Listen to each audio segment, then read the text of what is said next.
好，我是 Kevin。今天我们要揭开一个埋藏了3000多年的秘密——法老的金字塔陷阱，史上最早的庞氏骗局。准备好了没 ？Let's go！ 当你以为现代的投资诈骗很厉害，其实古埃及人早就玩出一套更狠的骗术，狠到就连你围老咖啡一支吉亚冰都会去用骗。今天我们要回到拉美西斯2世统治的时代。看看祭司集团是如何用神赐丰收债券骗光平民百姓的粮食，还能全身而退。这不只是个古老的故事，更是人性贪婪与恐惧的永恒教科书。公元前1270年的埃及，法老拉美西斯2世统治的黄金时代。当时的孟菲斯城就像现在的纽约一样繁华，是埃及王国的经济中心。尼罗河沿岸一座座巨大的石器粮仓成为城市的标志，储存着国家最宝贵的财富——粮食。古埃及没有 cash， 也没有 credit card， 也没有股票。在这个以物易物的社会，粮食就是货币，就是财富，就是生存保障。这个年代，法老和祭司控制着粮仓系统，掌握着百姓的生死存亡。但是你知道吗？这些看似神圣不可侵犯的粮仓，却成了史上第一个大规模金融骗局的温床。甘姆亚，而这个骗局的主角，就是我们今天要认识的奴隶主克努姆霍特普。克努姆霍特普是拉美西斯2世宠幸的奴隶主，拥有数百名奴隶，每天过着纸醉金迷的生活。但这还远远不足以满足他的欲望，他想要更多，想要成为埃及最好的人。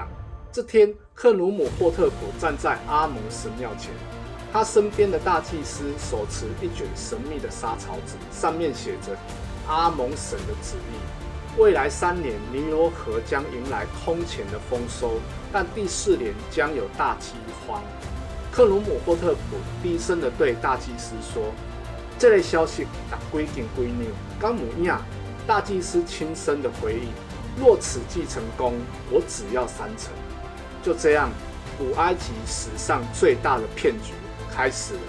隔天，克努姆霍特普来到孟菲斯城上老爹的蔡奇亚，手持那卷沙草纸，高声宣布：“尊敬的埃及子民们，我受阿蒙神的指引，为你们带来致富的机会。”他展示着精美的沙草纸，上面有神庙盖的公司章认证神赐丰收债券。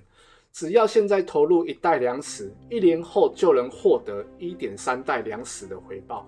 这不是普通的买卖。克努姆霍特普激动地说：“这是神赐的礼物。阿蒙神已经预见未来3年尼罗河将迎来空前丰收，但是第4年会有大饥荒。现在投资不仅能分享丰收的喜悦，还能为饥荒做准备。”这时候，人群开始骚动。一位老农夫举手发问：“这款话听起来敢若是假，唔通是骗人钱的把戏呢？”克努姆霍特普微笑地指向神庙方向：“阿蒙神庙的祭司已经验证了神谕，还有我自己已经投入了100袋粮食。敢讲我会把你骗到底吗？”人们面面相觑，犹豫不决。这时，一位穿着华丽的商人走上前，大声地说道：“我愿意投资50袋粮食。”他是克努姆霍特普安排的演员。于是，骗局开始运转。第1个月，克努姆霍特普收集了1000袋粮食。第2个月，随着早期投资者开始收到回报，消息传开，他收集了3000袋粮食。第3个月增加到8000袋粮食。他的计算非常精明，收9袋，支付13袋，看似亏本，实际上是用新投资者的粮食支付给早期投资者，制造出丰厚回报的假象。我拿出我的计算机给大家算一算，如果第1个月有100个人投资，每人1袋，那就是100袋粮食。第2个月，这100个人每人拿回 1.3 袋，总共需要支付130袋。但如果第2个月有300个人新加入，每人投资1袋，就有300袋新粮食进来。支付完130袋给第一批人后，克鲁姆霍特普还能获利170袋。这就是庞氏骗局的核心，用后来者的钱支付给先来者，制造出高回报的假象，吸引更多人上当。很快，神赐丰收券成为孟菲斯城最夯的话题，平民、商人甚至小贵族都争相投资，有人变卖家产，有人借贷投资，都希望能分一杯羹。克鲁姆霍特普成了城中的 superstar， 他大手笔的捐赠给神庙，在城中心建起豪宅，赢得人们的敬仰和信任。2年后，想不到的代志发生了，尼罗河水位突然下降，不是在第4年哦，而是提前来临。克鲁姆霍特普知道骗局即将被揭穿，他急忙召集心腹，准备要坐船绕跑走路。就在人们开始恐慌的时候，克鲁姆霍特普仿佛在跟人们说着一句讽刺的话：歹势啦，阮先行，粮食恁家己想办法啦。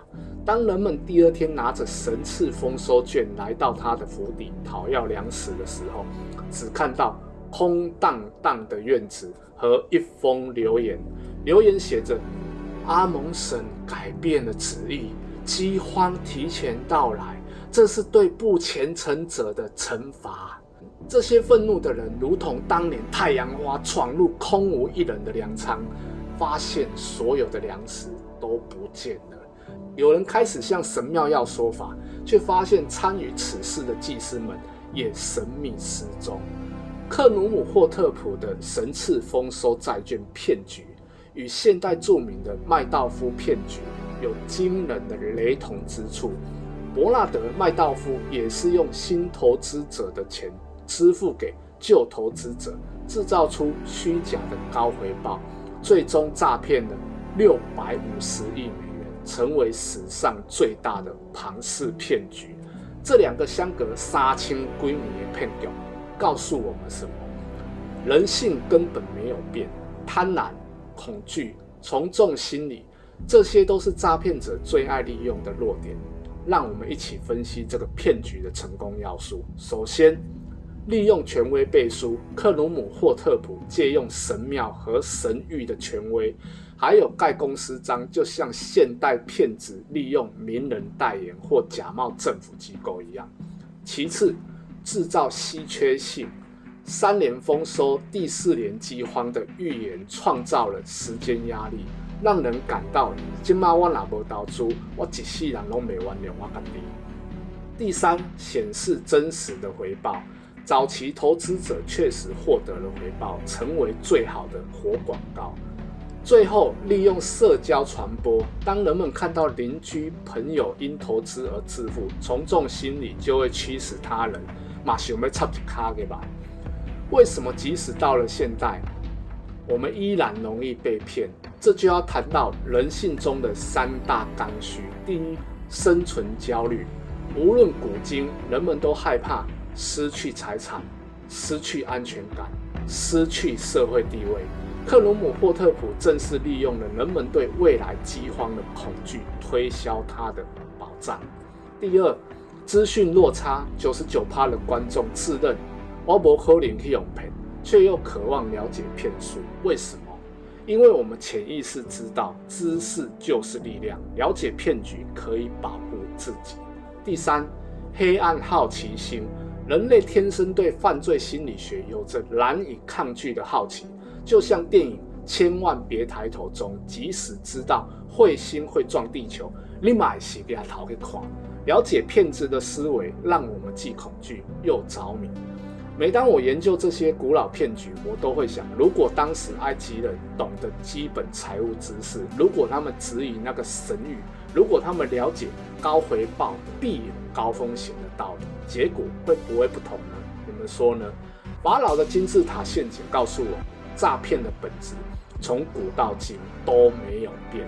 利用人性弱点创造虚假资讯差，最后卷款而逃。那么我们从中学到什么？首先，质疑异常高的回报。如果有人承诺稳定的高回报，而且零风险，你都一定要注意。其次，研究历史案例，正所谓温故而知新，了解古老骗局可以帮助我们识别现代诈骗。最后，培养独立思考能力，不要盲从权威，不要受群众影响，跟其做家己的对啊。这就是我们这一集法老的金字塔陷阱。如果你喜欢这个内容，请点赞订阅。下集我们将揭秘更厉害的骗术，支持一下，啊无你后盖嘛去用骗去卖粮食。我是 Kevin，我们下集见，拜拜。